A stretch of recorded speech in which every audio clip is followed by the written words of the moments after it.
Magandang umaga po muli sa ating lahat. Morning po. Good morning po sa inyo mga kapatid. Morning din po sa lahat ng mga panauhin.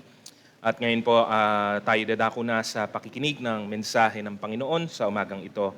Bago pong lahat, tayo po muna muli ay manalangin. Aming dakilang Diyos, nagpapasalamat kami at nawa ang aming mga papuri, ang aming mga pagsamba ay naging katanggap-tanggap sa inyo sa umagang ito. Patuloy na kinikilala namin ang inyong kadakilaan, ang inyong kabutihan, ang inyong katapatan sa aming mga buhay. Kung bakit kami nakakatayo, bakit kami nakaparito, ay dahil lamang po, Panginoon, sa inyong biyaya, sa inyong mga pagpapala sa amin.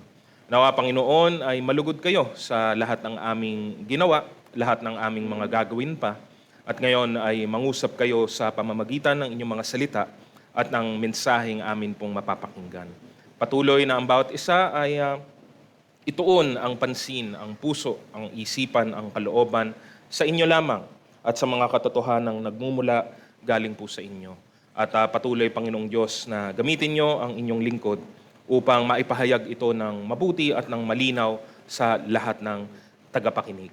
At patuloy na tumimo ito sa aming mga puso at kalooban.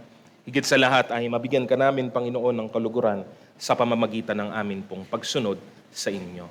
Kayo, Panginoong Diyos, ang tumanggap ng lahat ng kapurihan, lahat ng kalulatian, sa inyo lamang ang lahat ng aming pong mga papuri sa umagang ito.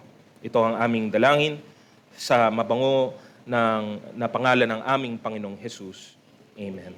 Purihin po natin ang Panginoon minsan pa. Nung nakaraan pong linggo, ang mensaheng napakinggan po natin ay ang patungkol po sa kung paano ang ebanghelyo ng ating Panginoong Hesukristo ay hinaharap ang problema po ng kasalanan. No? Ang kanyang ebanghelyo po ay ganap. No? The gospel of Christ is perfect in every way. No? Ito po ay sapat at kumpleto para sa lahat ng pangangailangan po ng mga tao. No? At kung titignan naman po natin sa kabilang dulo nito, ang kasalanan naman po ang ugat ng lahat ng ating mga pangamba, ng ating mga kalungkutan, lahat ng ating pong mga problema. Ang epekto po ng kasalanan ay matindi at malayo at malalim ang naaabot po nito sa buhay natin. Pero salamat sa Diyos dahil ang ebanghelyo po ni Kristo ay sinasagot ang bawat aspeto ng kasalanan sa pinakaganap na paraan. No? Sa bawat issue na dinadala ng kasalanan, kasalanan na nag-ugat din naman sa atin pong mga tao po, sa pamamagitan po ng pagsuway natin, ay sinagot ito sa pamamagitan ng ginawa ng ating Panginoong Hesukristo. Salamat sa Diyos, salamat po sa tagapagligtas natin para po sa kanyang habag at kagandahang loob. Kaya dapat po, ano po ang dapat gawin? Dapat pong tanggapin ng tao ang ebanghelyo ng may buong pananampalataya kay Hesukristo. No? At sa ganung paraan din, dapat din po natin itong ipahayag ang kabutihan, ang katapatan at ang habag ng Diyos sa lahat ng ibang tao. That's the only response that we can give, that we should give when hearing and receiving the gospel. No? Ngayon, alam naman po natin ang ebanghelyo ni Jesucristo, wala pong ibang pinapatukuyan ito kundi ang kagandahang loob ng Diyos, ang balita o ang mabuting balita na dumating sa atin sa pamamagitan ni Jesucristo. Dahil sa ginawa ng atin pong Panginoong Jesus, ito po ang nagbunga ng kaligtasan para sa mga tao. No? Ang isa po sa mga pinakamatitindi o pinakamahalagang aspeto ng pagpapakita ng kagandahang loob na ito ay wala nang iba kundi ang dakilang pag-ibig ng Diyos na kanyang ipinahayag sa atin. Bagamat tayo po yung mga makasalanan, bagamat talaga naman na karapat dapat tayong tumanggap ng parusa dahil po sa ating mga pagsalansang. No? Dahil lamang po sa kagandahang loob niya, tayo po ay binago, tayo po ay tumanggap ng kapatawaran, tayo po ay patuloy na pinapabanal ng Espiritu Santo at marami pa po tayong mga inaasahang mga pagpapala buhat sa mga pangako ng Diyos. Ito ang naghihintay sa kanila na tumanggap sa imbitasyon ito ng atin pong Panginoon. Sila na mga sumampalataya kay Kristo. Ngunit hindi pa rin po lahat ng tao ang siyang nananabik po dito, pinapahalaghan ito, o talagang hindi pa po talaga nila inuunawa ni tinatanggap ang katotohanan pong ito. Marami na po sa mundo ngayon, mas marami po ngayon kaysa noon ang nakarinig ng ebanghelyo, pero hindi po nila ito hinaharap ng may katapatan, ng may pananampalataya at ng may conviction na nararapat. No? As with any other thing in the world, marami pong bagay ay dumadaan lang sa harapan po ng tao. Napapakinggan lang, no? Nauunawaan sa pinakamababaw na paraan, ngunit doon lang din siya nananatili. No? Kaya't pag binanggit mo o ito'y napag-usapan, muli ang sasabihin ng tao sa iyo ay oo, narinig ko na yan. Ay, oo, alam ko na yan. Di ba yan yung ganito? Di ba yan yung ganyan? Alam nila, naintindihan nila, naunawaan nila, alam nila mga pangalan, alam nila mga pangyayari, ngunit hanggang dun lamang po ang mababaw nilang kaisipan. No? Kaya, nakalulungkot man isipin, pero hindi naman din po siguro talaga nakapagtataka. No? Hindi naman ito nakapagtataka, again, going back to the biblical times, the Old Testament, ang pahayag ng Diyos sa pamamagitan ng mga propeta that most often fell on deaf ears. Ang mismong pagdating dito ng ating Panginoong Hesukristo sa bagong tipan, na mismong ang kanyang sariling bayan ay hindi siya tinanggap, hindi siya pinaniwalaan. No? So again, sad as it may be, it is not unexpected. No? Ito ay hindi na po nakapagtataka na nangyayari. No? Sa kabila nito, ganun man ang nangyayari sa mundo, ganun man ang katotohanan, ang mga sumasampalataya kay Kristo ay dapat pong magpakita, no? Magpakita ng kanilang matinding pananampalataya sa Diyos, at kasama po dito ay ang pagsasalamin ng mga katangian ng Diyos sa atin pong buhay. Kasama na po dito ang usapin ng habag, ng pag-ibig, at ng kagandahang loob din naman po. Kung nais natin patuloy na bigyang kaluguran ang Diyos, kailangan nating sundin ang kanyang kalooban, tularan ang kanyang halimbawa. No? At kasama po dito ay ang kapahayagan ng mabuting balita at ang pagpapalaganap ng ginawa ng ating Panginoong Hesukristo. Pinakitaan tayo ng Diyos ng napakatinding kagandahang loob, kaya dapat naman tayong mga tumanggap nito, ay dapat din namang gawin ang bagay na ito. Ang pamagat po ng atin pong mensahe ngayon, gaya ng atin pong nabasa, sharing God's compassion. Makinig po tayong mabuti at unawain po natin ang kalooban ng Diyos sa atin sa araw po na ito. Lahat po tayo ay tumanggap na. Kung ikaw, sinasabi mo, tinatanggap mo, o ina-assert mo na ikaw ay isang mananampalataya kay Kristo, tumanggap ka na po ng napakalaking biyaya galing po sa Diyos. No? Isang biyaya na kung tutuusin, kung atin pong titignang mabuti, ay hindi naman talaga tayo karapat-dapat na tumanggap. No? Sa ganong paraan, hindi po dapat ngayon mahirap. Hindi po dapat tayo nahihirapan na ito ay ibahagi din naman sa iba. No? Ano po ba ang makikita po natin sa mensahe po ngayong umagang ito?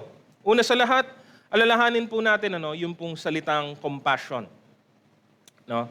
Isang malalim na isang malalim na emosyon po na tumitingin at umuugnay sa nangyayari o nagiging karanasan ng ibang tao.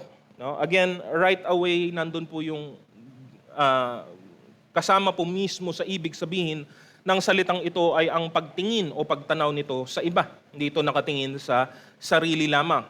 No? Ito ay nagpapahiwatig ng simpatya, kalungkutan doon sa ibang mga tao na maaaring nakakaranas ng kapigatian, ng kahirapan, ng problema o ng ng isang kabigatan sa kanilang buhay. Karagdagan pa po, dahilan ng mismong definisyon ng compassion po, kasama po nito ang isang pagnanasa na tulungan sila. I think that's what makes it different from doon po sa mababaw lang na awa o simpatya. Again, medyo magkakaparehas o magkakatulad ang mga ibig sabihin ng mga salitang ito, no?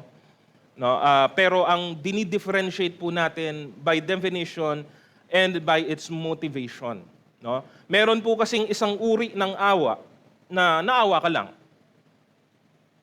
'Di ba? I mean, very common 'yan lalo na siguro ngayon dahil din po siguro sa hindi naman natin talaga ninanais na overload ng information, no? Ngayon po kasi parang mayat-maya lutong-luto na po ang utak po nating lahat, I mean, I'm speaking for everyone, overloaded po tayo ng information. Kahit yung impormasyon na hindi naman talaga mahalaga sa atin, kahit yung impormasyon na wala naman talagang pakinabang sa buhay po natin, nalalaman natin, kumakain po. Alam mo po yun sa cellphone, sa tablet, sa computer, no? Kumakain po ng space ng memory pero hindi naman kagamit-gamit, no? Diba? Tapos tataka ka, bakit parang ang bagal nung computer? Bakit ang bagal nung cellphone ko? Ay puno na pala, no? Ano bang nakasave? Ano bang pumupuno? Ganon din po sa atin pong buhay, no? Kaya hindi po nakapagtataka na lalo na po sa kasalukuyang panahon, meron pong uri ng awa na ay nakakaawa naman siya. Ay tiga mo yung tao nakakaawa yung kanyang kalagayan. Tara, uwi na tayo.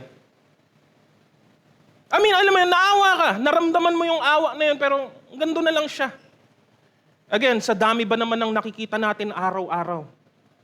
Araw-araw, pati sa mga lugar na, again, it's welcome to us because we want to be informed. But sometimes, too much can also, can also be negative for us. Kasi parang, okay, anong gagawin natin? Ganyan naman talagang buhay. Diba? Anong gagawin natin? Magulo naman talagang mundo. No? What separates compassion from every other kind of sympathetic feelings is that desire to help. Naawa ka, pero karugtong nito, meron kang pagnanasa na tulungan siya. Iniisip mo, no? At layunin mo na paano ko matutulungan ang ibang tao. No? That's why, again, maybe in our time today, even through all the advancements we have, pa rin po, ang compassion very scarce pa rin po siya. Pa rin po siya, kulang na kulang pa rin po kahit po sa panahon po natin. No? Hindi ngayon nakapagtataka gamit ang ganitong definisyon, na pag tinignan po natin ang buhay at ministeryo ng ating Panginoong Hesukristo, isa ito sa mga nangingibabaw na mga katangian ng kanyang gawain. Yung kanya pong compassion sa ibang mga tao. No? Alalahanin natin ang panahon ng kanyang pagdating.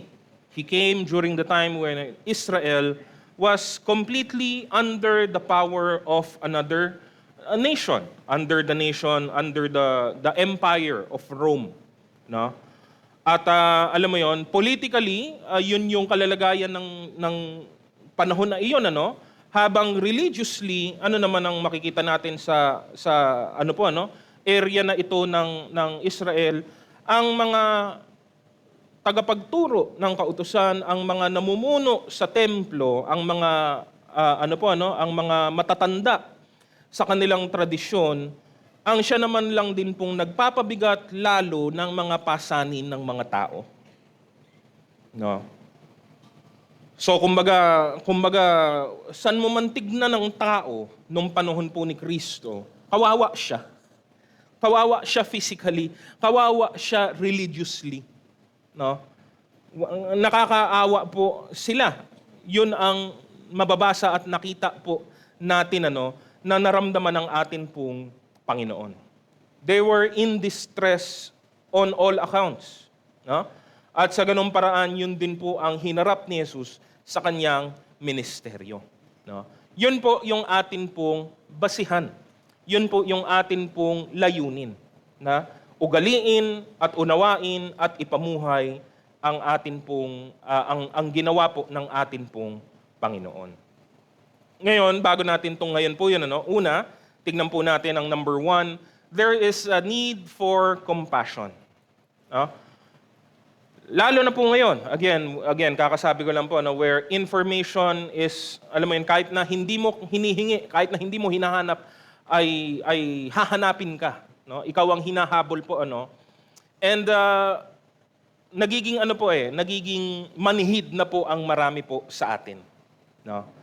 And of course, nandyan po yung feeling ng sobrang dami ko ng problema ako sa sarili ko, ang dami kong problema, ang dami kong mga suliranin, ang dami kong mga kailangan asikasuhin na para bang ang nangyayari po ay nawawalan na po tayo ng panahon o ng lakas para patulungan ang iba. No? I have many problems of my own. I cannot help others. No? At yun po yung nagiging sanhi, nagiging ugat ng problemang ito, no? Liban pa po sa ilalim ng lahat ng ito ang likas na kalagayan po ng mga tao, no? Mismo ang mundo ay hindi po magandang hindi po nagmumula sa mundo. Madalang kang makakita ng compassion sa sanlibutan pong ito, no? Kung titignan po naman natin ang sinasabi na salita ng Diyos, ang tao sa kanyang likas na kalalagayan ay makasarili, mainggitin, no? Mahilig imbis na magkaisa ay magbahabahagi, napupuno ng kapalaluan, no? These are common and natural things for people in the flesh, no? Tinuturuan tayo, o kung hindi man tayo tinuturuan, natututo tayo sa ating sarili na asikasuhin at unahin ay ang ating sarili higit sa lahat. At kung magbibigay man tayo ng oras o panahon sa iba, ay dapat meron itong balik sa atin. That's the way the world works. No? Ngayon tayo man, galing po tayo sa ganong kaisipan, sa dati nating kalalagayan, ngayon inuutusan tayo ng Panginoon na ipahayag ang kanyang kagandahang loob. No?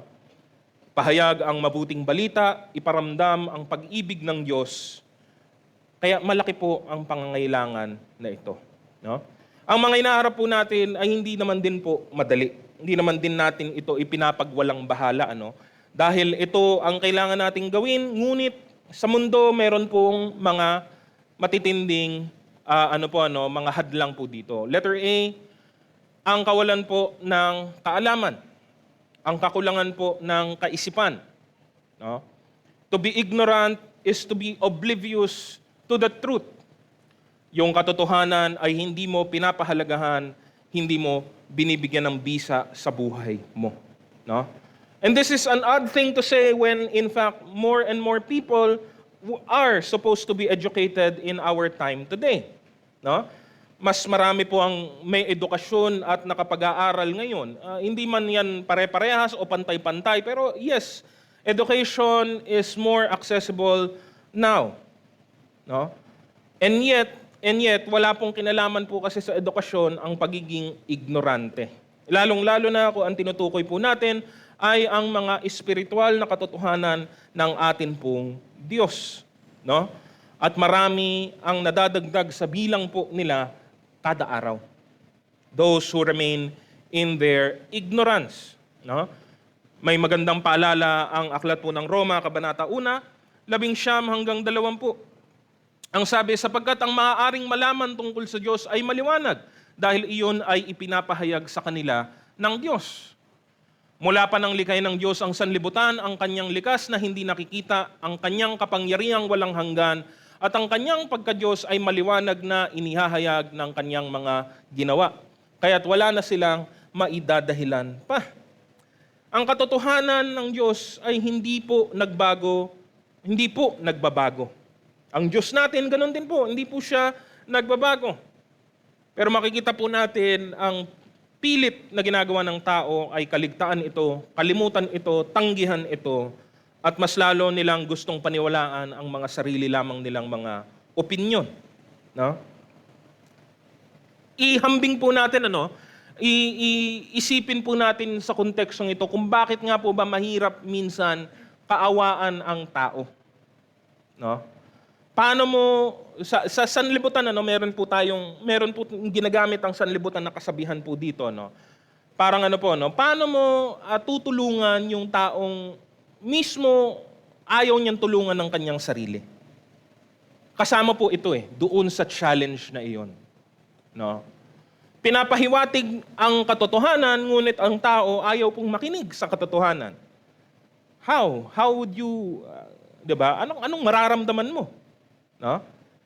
Dugtong pa sa sumunod na mga talata, 21 to 22, kahit na alam nilang may Diyos, siya'y hindi nila pinarangalan bilang Diyos ni pinasalamatan man lang. Sa halip naghaka-haka sila ng mga bagay na walang kabuluhan, kaya't nagdilim ang hangal nilang pag-iisip. Sila'y nagmamarunong, ngunit lumitaw na sila'y mga hangal. No? Pinapatigas ng kasalanan ang puso ng tao at mas lalo lang siyang lumalala sa kanyang kalalagayan. No? Sabi din po sa aklat ng Epeso, Kabanata 4, 17 hanggang 18, sa pangalan ng Panginoon, ito ang sinasabi ko sa inyo, huwag na kayong mamuhay tulad ng pamumuhay ng mga walang pananampalataya sa Diyos. Bakit? Kasi walang kabuluhan ang kanilang iniisip at wala silang pang-unawa. Dahil sa kanilang kamangmangan at katigasan ng ulo, wala silang bahagi sa buhay na kaloob ng Diyos. Diba? Yung payo po dyan ay wag nang tularan sila, wag nang gayahin sila. Pero bakit? Kasi iba po yung kalalagayan ng isang taong wala pong kamulatan. Wala po sa katotohanan. No? Ignorance, andali po niyang pag-usapan sa ganitong paraan. Pinapaliwanag natin, tinutukoy natin kung ano ito, pero nakakairita po siya sa totoong buhay. Palagay ko alam naman po ng marami sa atin ito, no. Ang hirap pong kausap ng isang ignoranting tao. No. Kung minsan hawak kamay pa sila, yung pagiging ignorante, hawak kamay po sa mayabang. Kung sino pa yung ignorante, siya pa yung mayabang. But then again, it's no surprise. We were once of the same thing. We were once of the same attitude as well. Doon din po tayo nanggaling sa dati nating buhay. No? Many people think that they know better. Many of them actually think that they know what is best for them. No? So it is no consequence to them if they do not actually understand what the gospel is, what the truth of God is. No? Ang iba, mas pipiliin, nang wala pong mahabang usapin, nang wala pong mahabang paliwanag, sasabihin nila, hindi, okay lang ako, okay na kami sa mga tradisyon namin. Huwag mo na akong kausapin, huwag mo na akong puntahan, huwag mo na akong paliwanagan. No? Ano po yung kanila pong motto? Alam niyo po, narinig niyo na po ito lahat. Dito kami pinanganak, dito kami mamamatay. At totoo yun. Totoo yun. Diyan talaga sila mamamatay. Kung hindi magbabago ang kanilang kaisipan o kalalagayan. What else can you call that if not ignorance? Diba? Minsan nga, nandun na yung kaisipan na, alam mo, palagay ko yung kausap ko, alam niya naiintindihan niya yung sinasabi ko pero pinipili lang niyang huwag itong pansinin. Or kahit na meron po minsan yung kahit na palagay ko alam niya na mali na yung pinapanigan niya pero wala kasi nahulog na siya sa kanal na yon at kailangan niyang panindigan yung kanyang katayuan. Bakit ganun ang tao? Imbes na aminin niyang nagkamali siya. Kasi ang kaisipan sa mundo, pag inamin kong mali ako, magmumukha akong walang alam. Pero hindi nila nakikita na pag pinipilit mo lang yung gusto mo kahit na alam mong mali na, mas mukha kang walang alam pagka tinuloy-tuloy mo lang po yun. Kasira po ng ulo yan. No, kung hahanapan mo ng paliwanag bakit ganyan ang tao, hindi mo matatapos yan sa mahabang panahon. Hindi mo may papaliwanag kung bakit ganoon. Pero basta alam ko ganoon tayo. No? Marami ang nananatili sa kadiliman ng kanilang isip. Sabi nga naman po ng awit, 14, talatang 1, walang Diyos, iyan ang sinasabi ng hangal sa kanyang sarili. Masasama sila at kasuklam-suklam ang kanilang mga gawa. Ni isa sa kanila ay walang gumagawa ng mabuti. No? Sa pangalawa naman po, letter B, many are uncaring. No? Gawa na nga mismo ng atin pong pamagat o ng atin pong tema ngayong umaga, yun na nga po, kulang po kasi sa affection, kulang po sa, sa pagtanaw sa kapwa, sa pagtanaw sa kanilang kalalagayan, sa pagtanaw sa katotohanan. No? Nabanggit ko po kanina, yan po yung bahagi ng pagiging manhid na rin po. Pero umaabot po ito minsan sa punto na pati sa kanyang sariling kalalagayan, ironically, ang tao parang nawawala na po ng pakialam. No? Dahil sa kanyang mga pinanghahawakan, dahil sa kanyang mga pinaniniwalaan, hindi na niya pinapahalagahan kung ano pa ang mangganap o mangyari sa sarili niya. No? Talagang sabi nga natin kanina lang, doon na talaga mamamatay ang tao sa kanyang katigasan ng ulo. No? Meron pong attitude ng hayaan mo na, bayaan mo na. Ganyan talaga ang buhay. No? Wala na tayong magagawa. It is an attitude of being being surrendered, being given up on life. No? Kaya para bang wala na rin pong anumang paraan ng pagsisikap na ginagawa ang tao para mabago pa ang kanyang kalalagayan. No? Usually because it's easier. Yan naman po talaga, no? At kung minsan kahit man tayo po ay nakakaranas ng ganyang mga sumpong kasi mas madali pong manatili na lang sa iyong kalalagayan kaysa tumayo ka, ibangon mo yung sarili at dumako ka doon sa mas mabuting kalalagayan. Mahirap yun Nakakapagod po yun. It needs effort para po gawin po yun. No? Makikita po natin ang kakulangan nito sa panahon natin ngayon. Even a lack of basic decency or respect where it once mattered. No? Kahit yung parang pinakamababaw na lang na pagiging desente o paggalang ay nawawala na rin po ng bisa sa maraming dako. No? It is the word or the phrase, di ko problema yan. Di ko problema yan. Or siguro sa mas matindi, wala akong pakialam. I don't care. No? Kaya mahirap din po ang ebanghelyo dalihin sa mga ganitong uri ng kaisipan. Wala silang pakialam Wala akong pakialam sa sinsama. Wala akong pakialam sa mga pinapahayag mo. Wala akong pakialam sa lahat ng kung ano man yan. No? Mahirap po. No? Mahirap at hindi po ito nakakagana sa bahagi po natin na nagbabahagi po ng salita ng Diyos. No? Pinapahayag naman din ito ng salita ng Diyos. Sa aklat po ng Kawikaan, Kabanata 1, 29 hanggang 32, ang sabi po dito, dahil ayaw ninyo na tinuturuan kayo at wala kayong takot sa Panginoon, tinanggihan ninyo ang mga payo ko at minasama ang aking pagsaway sa inyo. Kaya aanihin ninyo ang bunga ng inyong mga ginagawa at ng mga binabalak ninyong masama. Sapagkat ang katigasan ng ulo ng mga taong wala sa katinuan ang papatay sa kanila at ang pagsasawalang bahala ng mga hangal ang magpapahamak sa kanila. No? Kaya tayo, ang mundo man po ay patuloy na lumalala ang kalagayan o kondisyon. Hindi tayo pwede pong magpadala Hindi po tayo pwedeng makisabay. Hindi po tayo pwedeng sumuko sa layunin na ibinigay ng Panginoon po sa atin. Kailangan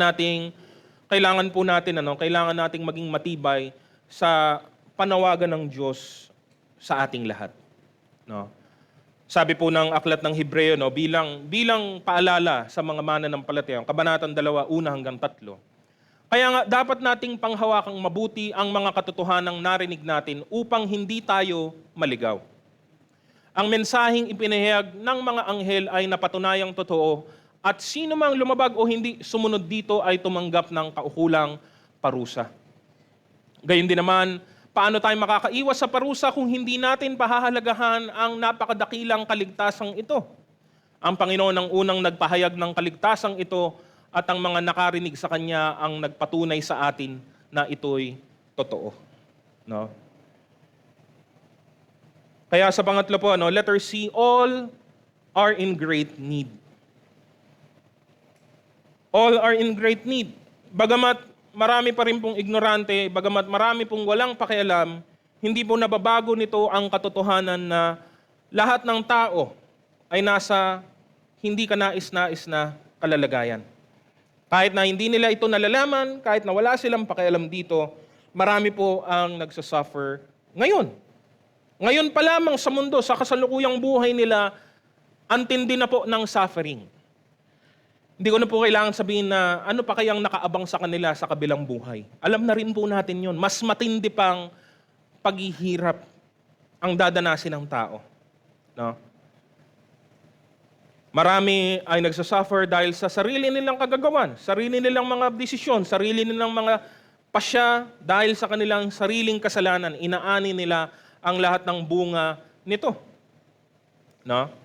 Pero marami din naman ang naghihirap kahit na masasabi nating hindi naman sila talaga ang pinagmulan o pinag-ugatan ng kanilang mga pinagdadaanang kahirapan. But then again, that's what sin is. It affects all of us, no? Ang abot kamay ng kasalanan malayo talaga, no?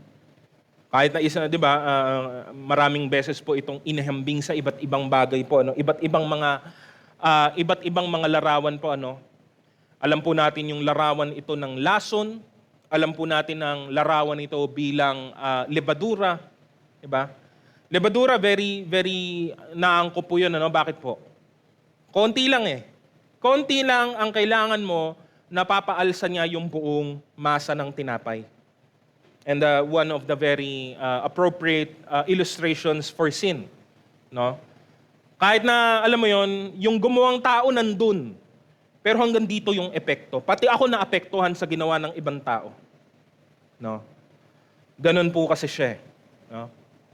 At ang kabayaran nito ay darating para sa ating lahat. Para sa lahat ng makasalanan, no?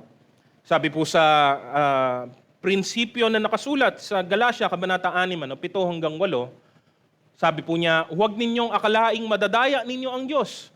Kung ano ang itinanim ng tao, iyon din ang kanyang aanihin. Ang sumusunod sa nasa ng kanyang laman ay mag-aani ng kapahamakan. Ngunit ang sumusunod naman sa Espiritu ay mag-aani ng buhay na walang hanggan. Diba? But you will face the consequences. You will reap the fruit of your actions. No? Kaya kung aalisin po natin ang compassion, no?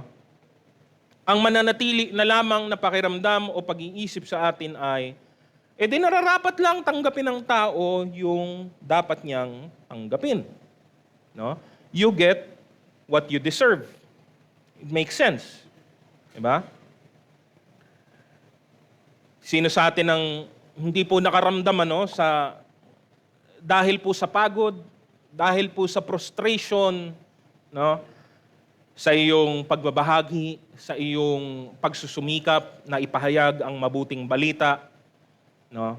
Hindi mo man nasabi, baka naman iyong naisip.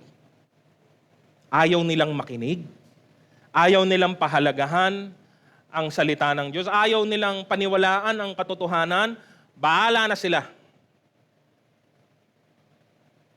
Hindi mo man sinabi, maaaring naisip mo. No?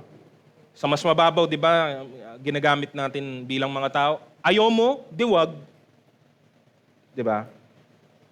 Kasi hindi naman po madali talaga nakakapagod Ngayon, sa isang banda, sa natural na kaisipan, totoo to.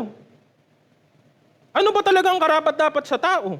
Sinabi na natin kanina, ang kabayaran ng kasalanan ay kamatayan. Wala naman talaga ibang aakuin ng tao kundi kamatayan at kapahamakan. Dahil yun ang atin pong likas na kalagayan. We should get exactly what we deserve, and we deserve death. That's what we truly, truly deserve. Pero di ba nga yun yung point? Di ba nga yun yung nagbago? Nagbago ang lahat nang dumating ang pag-ibig ng Diyos. Dumating ang habag at kagandahang loob ng Diyos para nga hindi na natin makuha kung ano yung karapat dapat naman talaga para sa atin At ibinigay naman talaga sa atin ang mga bagay na hindi naman talaga karapat-dapat nating tanggapin. Namely, the love of God, the grace of God, and the fruit of salvation. Marami ang naghihirap ngayon pero mas matinding kahirapan pa ang nag-aabang sa kanila kung hindi sila magbabago ng kanilang landas at kaisipan. No? Kailangan natin ng compassion kahit na mismo mga tao ayaw nila. No? At mas lalo pa kung ang lalabas sa atin pong kaisipan ay hindi naman talaga hindi naman nila deserve ang bagay na ito. Again, remember that. Totoo 'yun. Wala naman talagang deserving sa atin. Wala naman talaga. No? You're not more deserving kasi nakinig ka. You're not more deserving kasi pinahalagahan mo ito. Pare-parehas lang tayong isa lang ang deserve natin lahat, pare-parehas. Kamatayan lang. Kaparusahan lang talaga. All of us are undeserving of the goodness of God. Tandaan po natin yan. No? Kaya yun po ang kahalagahan po nito. Number 2, the biblical perspective of compassion. No? Kaya't mahirap pong abutin ang mundo natin kung wala pong compassion sa atin. No? Ang mangyayari kung ganoon ay pupuntahan lamang natin ang mga taong meron pong dating, meron pong pakinabang, meron pong dahilan para puntahan po natin. No? Maaring mga taong kaparehas natin mag-isip, kaparehas natin magsalita, katanggap-tanggap sa atin ang kanilang mga ginagawa at hayaan na lang natin ang lahat ng ibang tao na mapahamak. No? Sa layunin ng Diyos, hindi po ito maaari. No? Ang sabi po ng talata dyan sa ating likuran, sa inyong likuran, ano po? To bring the good news to all nations, to all people, regardless of race, of ethnicity, of even sinfulness, regardless. Wala pong issue, hindi po yun ang magiging dahilan o magiging hadlang kung dapat man tumanggap ang tao ng kagandahang loob na ito. No? We are to bring it to all people, including the ones we do not like, including those who oppose us, who ridicule us, who revile us, or those who even hurt us. Kaya compassion Compassion. Habag. Biyaya. No? And we can look no further than Jesus Christ. Letter A, as Jesus Christ demonstrated it in His life. Siya po ang pinakamabuting halimbawa ng lahat ng mabubuti at makadiyos na bagay sa buhay na ito, lalo na po dito sa atin pong tema. Ito po ang talagang nagmarka sa kanyang ministeryo. Basahin po natin sa Mateo Kabanata 9, talatang 35 hanggang 36. Nilibot ni Jesus ang lahat ng mga bayan at nayon doon. Nagtuturo siya sa kanilang mga sinagoga at ipinapangaral ang magandang balita tungkol sa paghahari ng Diyos. Pinagaling din niya ang lahat ng mga taong may sakit at karamdaman. Nang makita niya ang napakaraming tao, nahabag siya sa kanila sapagkat sila'y nanlulupaypay at litong-lito, parang mga tupang walang pastol. Hindi lamang nakita ni Jesus ang panlabas na kalagayan ng mga tao, pero ang kanilang kalooban din naman. Pinagaling ni Jesus ang mga may sakit, nakakita ang mga bulag, ang mga lumpo ay muling nakalakad, kahit ang mga namatay ay muling nabuhay. Hindi po siya naging mapili sa kanyang ministeryo. Magmula doon sa sundalong Romano, yung alipin ng sundalong Romano, hanggang doon sa may mga ketong ay kanya pong pinuntahan at kanya pong pinaglingkuran. No? Hindi lamang siya nakibahagi sa mga nasa matataas, lalo na po yung mga relihiyosong mga tao nung panahon po na iyon, pero pinuntahan din naman po niya ang mga makasalanan. No? Pinuntahan niya ang mga tinatanggihan ng lipunan, mga maniningil ng buwis, ang mga tinaguriang mga marurumi sa templo, no? Lahat ng ito'y ginawa niya dahil yun yung layunin niya sa pagparito. Sabi din po sa parehas na kabanata po, talatang 10 hanggang 13, nang si Jesus at ang kanyang mga alagad ay nasa bahay ni Mateo, dumating ang maraming maniningil ng buwis at mga makasalanan. sila ay magkakasalong kumain. Nang makita ito ng mga Pariseo, tinanong nila ang kanyang mga alagad, bakit sumasalo ang inyong guro sa mga maniningil ng buwis at sa mga makasalanan? Narinig sila ni Jesus at siya ang sumagot, hindi nangangailangan ng manggagamot ang walang sakit, kundi ang may sakit.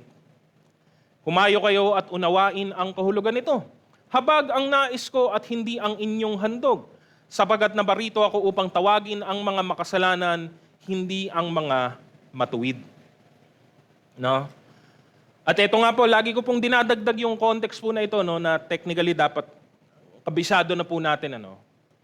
Kapag tuwing nababasa natin ang mga ganitong pahayag, lalo na galing po sa salita ng atin pong Panginoon, naparito siya para sa mga may sakit at hindi yung mga magagaling o magaganda ang kalalagayan. Naparito siya para sa mga makasalanan, hindi sa mga matutuwid. Alalahanin po natin, wala pong matuwid. Wala naman talaga. Tama po ba? Wala naman po talaga. Pero meron po kasing nagtutuwid-tuwiran. Ngayon, kung nagtutuwid-tuwiran, titignan niya si Jesus at sasabihin niya, hindi ko kailangan kung ano man niyang binibigay mo. No? Kung tutuusin, lahat po ay makasalanan. Kung tutuusin, lahat po ay may sakit at kailangan ng manggagamot. Pero yung matigas ang puso, sasabihin niya, hindi, wala, magaling ako, magandang kalusugan ko, hindi ko kailangan ng manggagamot. Ayun yung nangyayari kasi sa panahong ito. Ayun yung nangyayari kahit po sa panahon natin ngayon. Diba? Not that there are truly righteous people, but that no one is righteous. Pero meron pong mga self-righteous kasi. Marami actually. No? At kung ikaw ay nagtutuwid-tuwiran, ganun nga, tatanggihan mo ang anumang ino-offer sa'yo ng Panginoon. Hindi nila nakikita ang mga sarili nila na may sakit o karamdaman o kailangan ng tulong, hindi nila tinatanggap ang anumang ginagawa o pinapahayag ng atin pong Panginoon. Ang pagparito ni Jesus sa unang pagkakataon ay namarkahan ng paglilingkod at kababaang loob. No? Pero wag nating kaligtaan ang kanyang pinakalayunin higit sa lahat ay ang espiritual. Naparito siya para iligtas ang mga makasalanan. Ngunit hindi naman niya ipinagwalang bahala ang kondisyon na pantao sa paligid po niya. Diba? Sa kabilang banda, binigyan niya ito ng karampatang panahon, ng mahabang panahon, ngunit hindi po nawala o nalihis si Jesus sa kanya pong pinakalayunin. No? At yun po ay Matthew 20 verse 28, sapagkat maging ang anak ng tao ay naparito hindi upang paglingkuran kundi upang maglingkod at ialay ang kanyang buhay sa ikatutubos ng marami. The ultimate goal was always in sight. Hindi po 'yun nawala. No? Hindi po siya nagpa-distract sa kalalagayang pisikal lamang ng tao. Dahil naparito si Jesus para talaga sa atin pong kalagayang espiritual, sa atin pong ugnayan sa Diyos. Ngayon, letter B, Christians should follow the example of Christ. Kung paano namuhay si Kristo, ganun din naman tayong mga alagad po niya, mga lingkod po niya. No? Sabi po sa Efeso Kabanata 5, talatang 1, dahil kayo yung mga anak na minamahal ng Diyos, tularan ninyo siya. No? Hindi naman po talaga ito bago o mahirap dapat sa atin. Hindi lamang ito isang kaugaliang dapat pong hangaan, kundi isang utos na dapat po nating sundin. Sabi din po sa aklat ng Juan 13:34 hanggang 35, isang bagong utos ang ibinibigay ko sa inyo ngayon, mag-ibigan kayo. Kung paano ko kayong inibig, gayon din naman mag-ibigan kayo. Kung kayo'y mag-iibigan, makikilala ng lahat na kayo'y mga alagad ko. No? Ito po ang isang marka din para po sa mga sumasampalataya kay Kristo. No? Kung sinusunod natin ang iniutos ng atin pong Panginoon. No? Habang ang mundo ay nagpapatuloy na mahalin lamang ang kanyang sarili, tayo naman ay patuloy na binabago ng Diyos, tinuturuan na mahalin ang kapwa po natin. No? At ang pag-ibig na ito, ang kahabagang ito ay bunga lamang ng isang buhay na natatagpuan kay Kristo. Sabi din po sa Kolosas Kabanata 3, 1-3. Binuhay kayong muli na kasama ni Kristo, kaya't ang pagtuunan ninyo ng isip ay ang mga bagay na nasa langit na kinaroroonan ni Kristo na nakaupo sa kanan ng Diyos. Ang mga bagay na panlangit ang isaisip ninyo, hindi ang mga bagay na panlupa. Sapagat namatay na kayo at ang inyong tunay na buhay ay natatago sa Diyos kasama ni Kristo. No? Kailangan natin ito. Kung nais nating dalhin ang ebanghelyo sa mga taong walang kaalam-alam, sa mga taong wala din namang pakialam. No? Yon ang naging layunin ni Apostol Pablo, no? Sa kanyang buhay, sa kanyang paglilingkod, gaya naman ng pagtulad din niya sa atin pong Panginoong Jesus. Marami siyang ginawa, marami siyang narating, marami siyang pinuntahan, ngunit sa bawat dako, ang pinakalayunin niya ay ipahayag kung sino si Kristo. Hanggat maaari, hanggat may pagkakataon, yun po ang kanyang ginawa. No? Sino man ang kaharap niya, mataas man o mababa, may katungkulan man o wala. No? Nasa panganib man ang buhay niya o nasa maayos, wala pong nagbago sa kanyang ginagawa. Ano? Ang patotoo po niya sa unang Korinto, Kabanata 2, talatang 2, sapagkat nung ako'y nariyan, ipinasya kong walang sino mang kilalanin maliban kay Hesukristo na ipinako sa krus. No? Wala siyang ibang layunin at wala siyang ibang pinahalagahan. No? Yun lamang. Wala siyang pakialam sino pang kaharap niya, sino pang kausap niya, ito lang ang tanging mahalaga. No? Si Pablo ay naging tapat hanggang sa kahuli-hulihang dako ng kanyang buhay. No? At siya ay nabigyang aliw sa katotohanang na tapos niya ang ipinagawa ng Diyos sa kanya. No? Paano naman tayo? Hindi pa po tapos ang buhay natin. Hindi pa naman po tapos ang mundo hanggat bumabangon pa po tayo kada araw, ayan po, may pagkakataon po tayo na sundin ang utos ng atin pong Panginoon. Kailangan nating sundin at gawin ang kanyang layunin. Sabi nga po sa aklat po ng Kolosas, Kabanata 3, 12-15, kaya nga dahil kayo hinirang ng Diyos, minamahal niya at pinili para sa Kanya, dapat kayong maging mahabagin, mabait, mapagpakumbaba, mahinahon at mapagtiis. Magpasensya kayo sa isa't isa at magpatawad kayo kung may hinanakit kayo kanino man. Magpatawad kayo gaya ng pagpapatawad sa inyo ng Panginoon. At higit sa lahat, magmahalan kayo, sapagkat ang pag-ibig ang buklod ng ganap na pagkakaisa. Pagariin ninyo sa inyong puso ang kapayapaang kaloob ni Kristo, sapagkat iyan ang dahilan kung bakit kayo tinawag sa iisang katawan. Magpasalamat kayong lagi. No?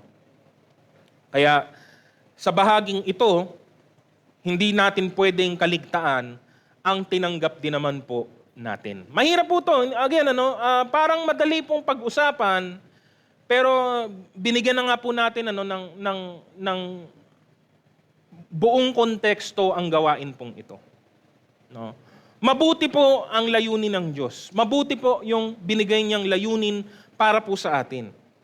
Ang problema po, gaya po ng maraming pagkakataon, maraming mga iba't ibang dako sa buhay po natin dito sa lupa, hindi porket mabuti ang layunin ay gusto itong tanggapin ng tao. No? At doon po nagkakaproblema, doon po nagkakaroon po ng friction. Nagkikiskisan po yung magkaibang kaisipan, magkaibang layunin. No? Diba? Ang dali po siguro kung ang biyaya ng Diyos ay mabilis pong tanggapin ng tao. Ang dali lang po siguro kung ang biyaya ng Diyos ay, alam mo yon, bukas palad na haharapin ng marami. Hindi eh. Hindi eh. Marami ay masama, lahat ay masama. No? Marami ay mayabang, marami ay nagmamataas, marami ay, nabanggit na natin, ignorante o walang pakialam. Kaya nagiging mahirap yung gawain. Kaya nagiging kabigatan kung minsan. Kaya siya nakakapagod. No? Kasi yung effort natin, doon bumabangga eh. Doon sa kung ano ang itsura, kung ano ang kalagayan ng tao dito sa mundo. No? Kaya marami na frustrate, marami po napapagod. No? Huwag pong susuko, huwag naman. No? Huwag naman kasi pagsuway na po yun sa kalooban ng Panginoon. Huwag susuko, pero nakakapagod. Pero ano ang maaaring makatulong po sa atin? Ano ang maaaring magpatibay sa atin pong kalooban kahit na tayo ay nakakaramdam ng kahirapan. No? Para sa akin, dito po yan makikita sa letter C. We must reflect on the compassion we ourselves have received. Gaya po ng nabasa natin sa dulo ng Colossus Kabanata 3:15, yun po yung dapat po nating isa puso palagi. Kapag nahihirapan na po tayo humarap sa tao, kapag ang mga tao alam mo yun, may mga tao po, alam niyo po yung sinasabi ko po, sa unang tingin, sa una mong pakikipag-usap, nakakaawa siya. Tama? Sa pangalawa, sa pangatlo, pang-apat, pang-limang pag-uusap ninyo, hindi ka na naaawa, naiinis ka na. Hindi na siya nakakaawa, nakakairita na. At totoo yun, magiging sinungaling pa rin po ba tayo? Hindi, nararamdaman po natin yun kasi makulit eh. Makulit eh. Kaya nga nagalit ang Diyos sa Israel eh, matigas ang ulo eh. Diba? Ang ganda-ganda ng layunin ng Diyos, susundin lang naman nila, hindi nila magawa eh. Diba? So, anong gagawin mo pagka nakakaramdam ka na ng ganon? Alalahanin mo na lang yung habag sa'yo ng Diyos. Wala ka nang makukuha sa ibang tao. Kung sa ibang tao ka titingin, mapapagod ka lang lalo. Tatama rin ka siguro kung sa tao ka lang po titingin. Alalahanin natin, balikan natin ang tinanggap natin galing sa Panginoon. No? Matindi ang hinahanap sa atin ng Diyos. Dahil matindi din naman ang ibinigay kasi sa atin ng Diyos. No? Wala pong sino man talaga na makapaghahatid ng ebanghelyo na siya mismo ay hindi naman tinanggap din ang kaloob na ito. You cannot bring the gospel to people if you yourself have not received this gospel. Hindi imposible po 'yan. May papahayag mo lang ang mabuting balita, yung totoo, yung tapat, yung mapagkakatiwala ang mabuting balita kung ikaw mismo ay tumanggap nito at nabago po nito. No? Kaya naniniwala po ako, kahit ganong kahirap, kahit ganong katindi ng challenge, naniniwala ako kaya po nating sundin ang utos na ito ng Panginoon. Dahil nauunawaan ng bawat isang tumanggap ng ebanghelyo kung ano yung kanilang pinanggalingan. Saan ba tayo nagmula? Pare-parehas lang ang atin pong pinagmulan. Tayo din naman ay ignorante, nagdilim ang isip at mga puso. Tayo din naman ay dating walang pakialam, wala tayong pakialam sa mga bagay na espiritual. No? Sa maraming pagkakataon, tayo rin naman ay mahirap makaunawa, mabagal umintindi, pero naabot pa rin tayo ng ebanghelyo ni Kristo. Pinaranas ng Diyos ang wagas niyang biyaya sa atin, bagamat tayo ay hindi karapat-dapat. Nabigyan tayo ng pag-asa, natikman natin ang tunay na pag-asa dahil sa kagandahang loob ng Diyos. Napakalaki ng habag na tinanggap natin sa Panginoon, so wala tayong karapatan na ipagkait po ito sa iba. At tandaan po, kahit ano pa pong mangyari, nabalitaan lang din naman natin ang ebanghelyo ni Kristo dahil lang din po may nagsabi din ito sa atin. Narinig lang din po natin ito galing sa mga nagpahayag nito sa nakaraang panahon. Sabi po sa unang Timoteo, Kabanata 1, talatang 15 hanggang 16. Ito yung naramdaman po ni Apostol Pablo, no? Na maaari din po nating ugaliin o gayahin. Ang sabi niya sa kanyang pahayag, totoo ang pahayag na ito at dapat paniwalaan ng lahat.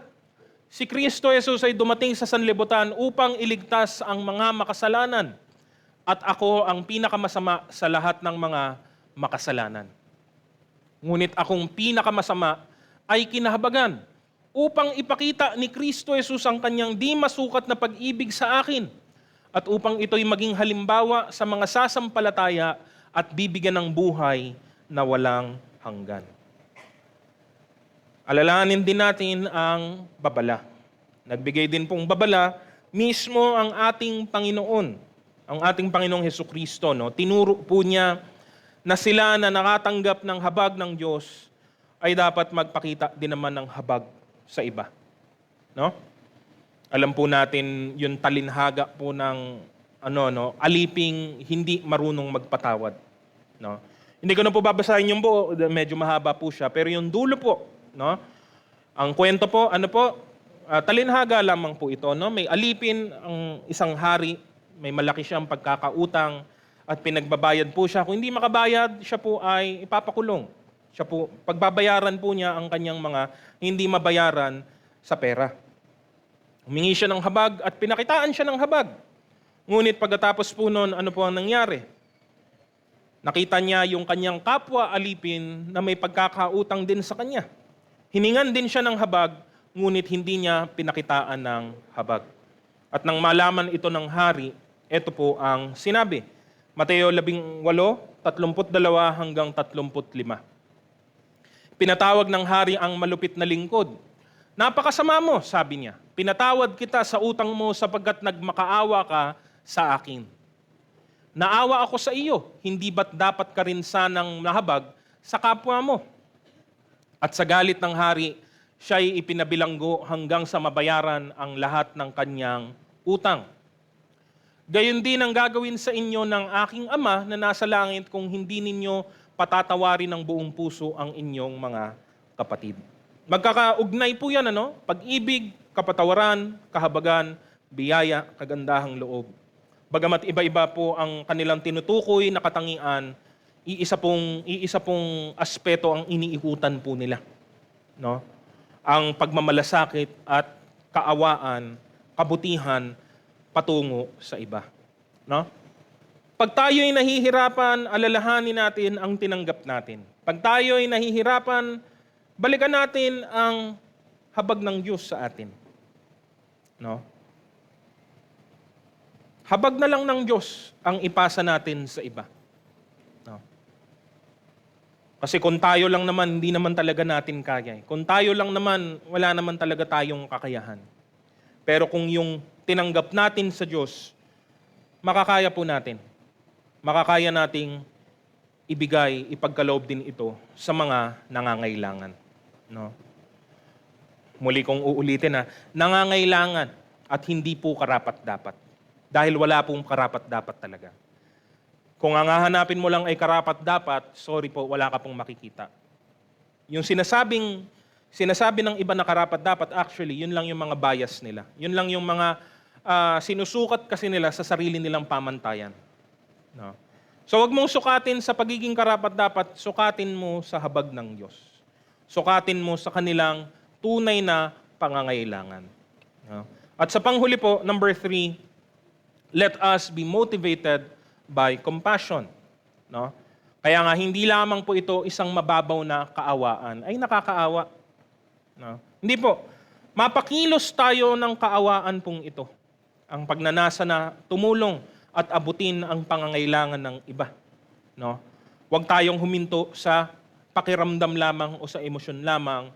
Kailangan nating kumilos. Ilang mga bagay po, no? dito sa bahaging ito. Una, hingin natin ito sa panalangin. No?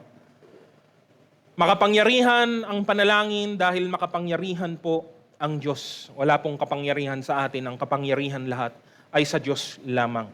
Kaya tayo lumalapit sa Diyos sa panalangin dahil alam nating matutulungan niya tayo. Humiling tayo sa Diyos kung ano man ang kailangan natin. Diyos na pinagmumulan ng lahat ng mabubuting bagay. Sabi nga ni Santiago sa Kabanata 1, talatang 17, ang lahat ng mabuti at ganap na kaloob ay buhat sa Diyos, mula sa Ama na lumikha ng mga tanglaw sa kalangitan. Hindi siya nagbabago o nagpapakita ng bahagyamang pagbabago.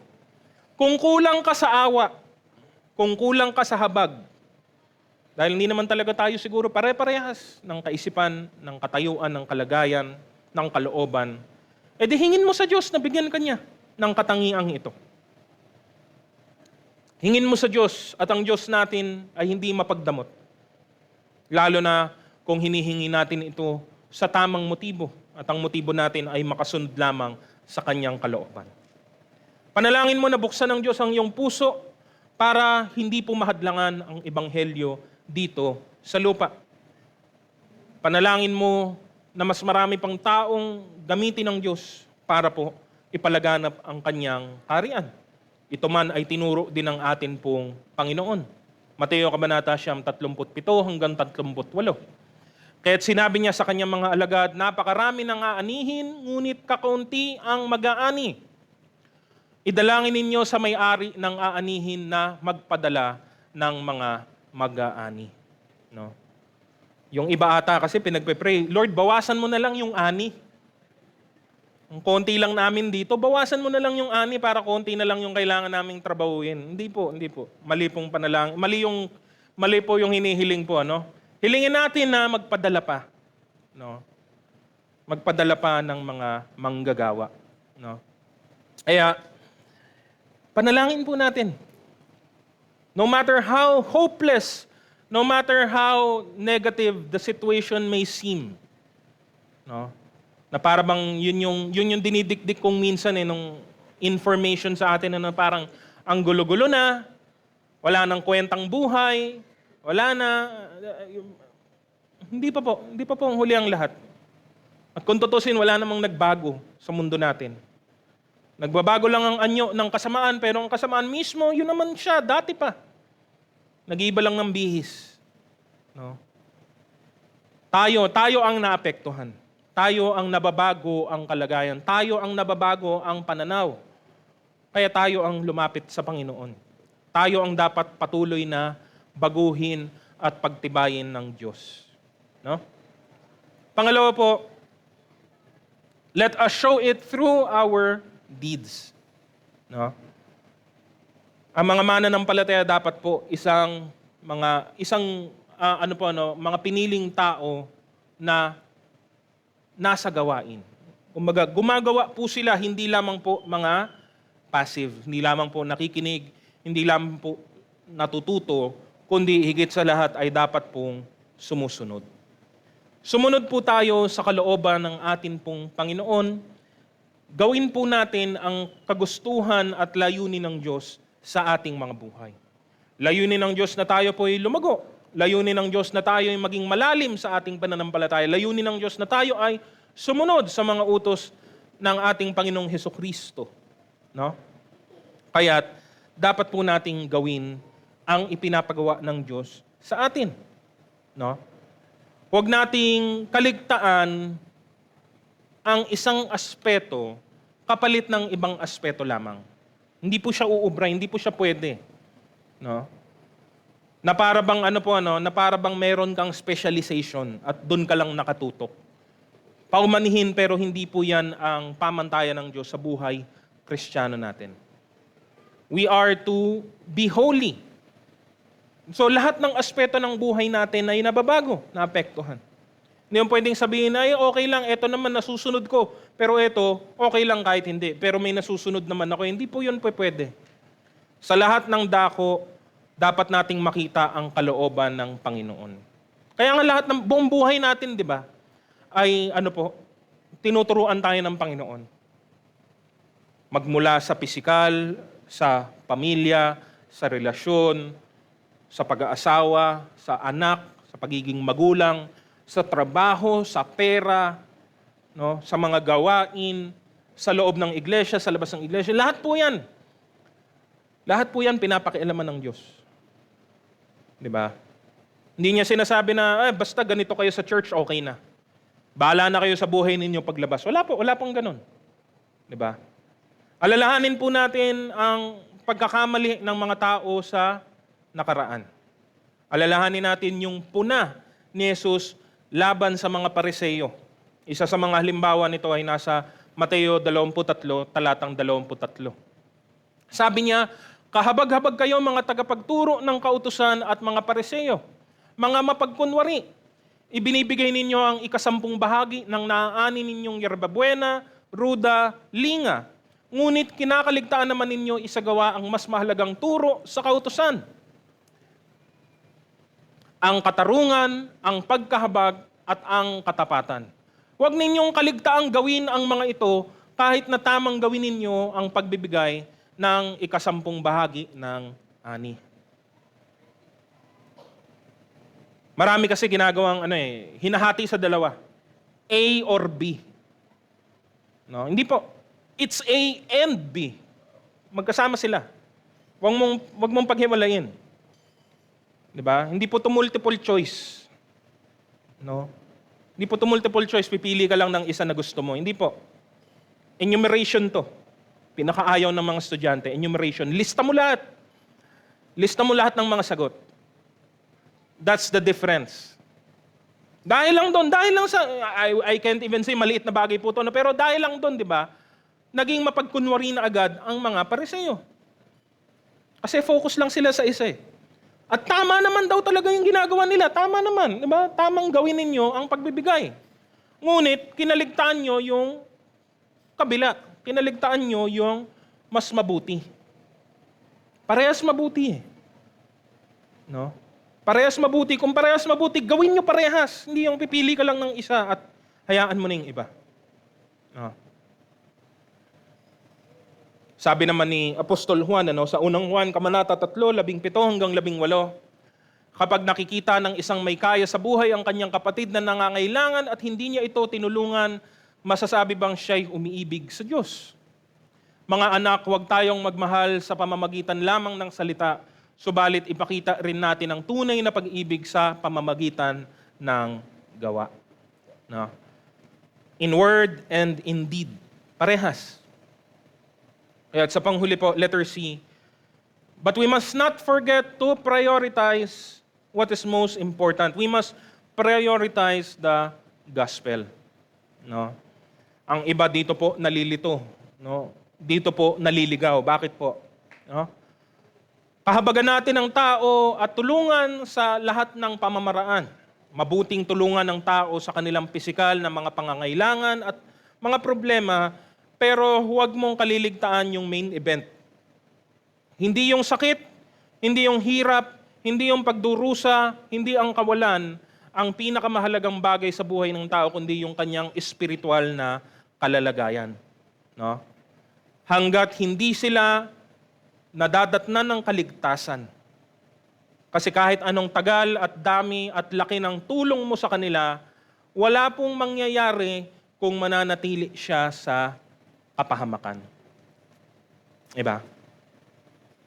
Sabi ng Panginoon, Mark chapter 8 verse 36, sapagkat ano ba ang mapapala ng isang tao makamtan man niya ang buong daigdig, ngunit mapapahamak naman ang kanyang sarili. No? Kung mapapahamak naman ang kanyang kaluluwa. No? Sa lahat ng tulong na pisikal, nandun pa rin po dapat ang kapahayagan ng salita ng Diyos. No? Dahil ang kapahayagan lamang ng salita ng Diyos ang makapangyarihan para makapagligtas sa tao. At hanggat hindi natin ito pinapahayag, hanggat hindi natin ito sinasadyang dalhin sa kanila, mananatili lang silang ligaw at kulang.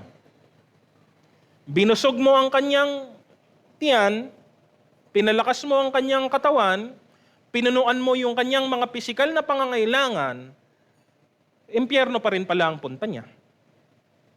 Hindi naman magliligtas sa kanya ang pagkain o ang pera. Makakatulong sa kanya ito. At kailangan nating tulungan ang isa't isa. Pero kung kaligtasan ang pinag-uusapan, wala pong ibang makapagliligtas kundi ang Panginoong Hesukristo lamang. No? Sa isang banda, alalahanin din po natin, lalo na po sa usapin po ng pag-ibig, hindi lamang po natin tinitignan ang mabuti para po sa ibang tao, tinitignan po natin ang pinaka-mabuti para po sa kanila. At ito'y dalhin sila sa tamang ugnayan sa Diyos, ang pagtalikod sa kanilang kasalanan at ang pagtungo sa kabanalan at kalinisan. No? Gaya din ang ginagawa ng mga sumasampalataya kay Kristo. No? Kaya't huwag tayong magpakalito, no? Hindi po natin kaya kasing tapusin to sa isang topic lang po, pero huwag tayong magpakalito kung saan ginagamit po ng sanlibutan ang mga salitang tulong at pag-ibig, hindi gaya ng paggamit ng Panginoon, kundi sa paraan po ng kasamaan. Bilang justification po ng kasalanan. No? Kasi yan po ang ginagawa din po ng mundo sa kasalukuyan. Hinahanap nila ang pag-ibig, ang pagmamahal at ang compassion, pero para ipagpatuloy ang kanilang kasalanan at ang kanilang makamundong pamumuhay. Diba? Naparito si Jesus para iligtas ang mga makasalanan. Oo. Pero tandaan nyo, para iligtas sila. Para sila ay baguhin. Para sila ay magkaroon ng panibagong isip at panibagong puso at para sila ay tumalikod na sa daan ng mga makasalanan. Kung makapagsalita ang iba sa sanlibutan, akala mo, naparito si Jesus para sa mga kasalanan at sinabayan yung mga makasalanan sa ginagawa nilang mga makasalanan din. Hindi po ganun ang ginawa ni Jesus. Pinunta niya ang mga makasalanan at inangat niya ang kanilang kalalagayan. Pinago niya ang kanilang kondisyon. No? Kaya't huwag po nating kaliligtaan ang bagay na ito. Huwag tayong magpakalito. No? Huwag tayong magpauto sa mundo.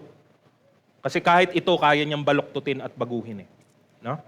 Para po sa ating pagtatapos, muli, kailangan po natin ng kahabagan. Kailangan din po natin itong ibahagi sa lahat. No? Marami ang nagdurusa at nahihirapan, pero mas marami ang mahihirapan pag dumating ang ating Panginoon at wala silang pananampalataya sa Kanya. Kailangan natin ng habag para magawa natin ang atin pong layunin sa mundong ito. No? Kaya't huwag natin itong kaligtaan. Basahin po natin yung verse natin kaninang umaga, unang Pedro Kabanata 3, 8-9. Sa aking pagtatapos, magkaisa kayo at magdamayan, magmahalan bilang magkakapatid at maging maunawain at mapagpakumbaba. Huwag ninyong gantihan ng masama ang gumagawa sa inyo ng masama. Huwag ninyong sumpain ang sumusumpa sa inyo, sa halip pagpalain ninyo sila dahil pinili kayo upang tumanggap ng pagpapala ng Diyos. No? Patuloy po nating sundin ang kalooban ng Diyos, ipahayag natin ang mabuting balita, iparamdam natin ang pag-ibig ng Diyos sa lahat ng tao. Sa Diyos po ang pinakamataas na papuri. Purihin po natin ang Panginoon.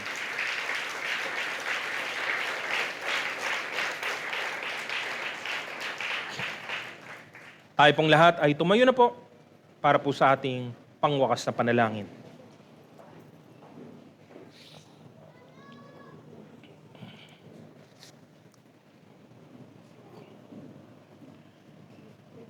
Aming dakilang Diyos, maraming salamat sa inyong biyaya sa amin. Salamat sa inyong habag na aming naranasan, na aming natikman, at ngayon naman dapat din po naming iparanas sa iba. Alalahanin namin ang inyong utos, Panginoon, ang inyong kalooban, at ang inyong layunin para sa aming mga buhay. Di lang kami naparito para tumanggap ng biyaya ninyo, pero para ibahagi ang biyaya ninyo sa mas marami pang mga tao. Pakita namin ang aming pagsunod sa inyo, pakita namin ang pagiging tunay na alagad namin ayon sa inyong biyaya. At patuloy na kahit na mahirap, kahit na marami pong mga hadlang, ay magawa namin ang inyong layunin dito sa lupa. Tingnan namin ang mga pangangailangan ng tao sa pisikal, pero higit sa lahat ay mabigyan namin ng daan para ang mga tao ay manalig at maniwala kay Hesukristo. Kaya patuloy, Panginoong Diyos, na biyayaan nyo kami, bigyan nyo kami ng malaking puso, bigyan nyo kami ng kaunawaan, bigyan nyo kami ng kababaang loob, Panginoon, at bigyan nyo kami ng kakayahan na gawin ang lahat ng mga ito sa ilalim ng inyong kagandahang loob. Salamat, O Diyos, at sa lahat ng ito kayo ang siyang mapapurihan at maparangalan sa lahat ng aming mga ginagawa. Tanggapin po natin ang bendisyon sa Diyos na makagagawa ng higit kaysa lahat ng maaari nating hilingin at isipin sa pamamagitan ng kanyang kapangyarihang nagahari sa atin. Sumakanya ang kapurihan sa pamamagitan ng Iglesia at ni Kristo Jesus magpakailanman. At ang lahat ng pinagpala sa umagang ito ay magsabi ng Amen. Purihin po natin ang Panginoon at magbatian po tayo sa isa't isa.